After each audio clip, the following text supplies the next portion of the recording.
Сколько бы я не просил, но ты же знала, что меня теряла. Я босиком по стеклу бегал так упрямо. Если бы не твой милый голосок, я бы упал, сделал последний вздох.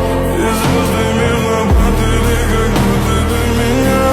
Я каждый раз загадывал тебя не потерять, но больше не могу, я просто мучаю себя. Теперь ты больше не моя. В камине в 6 утра фотография твоя, горят воспоминания.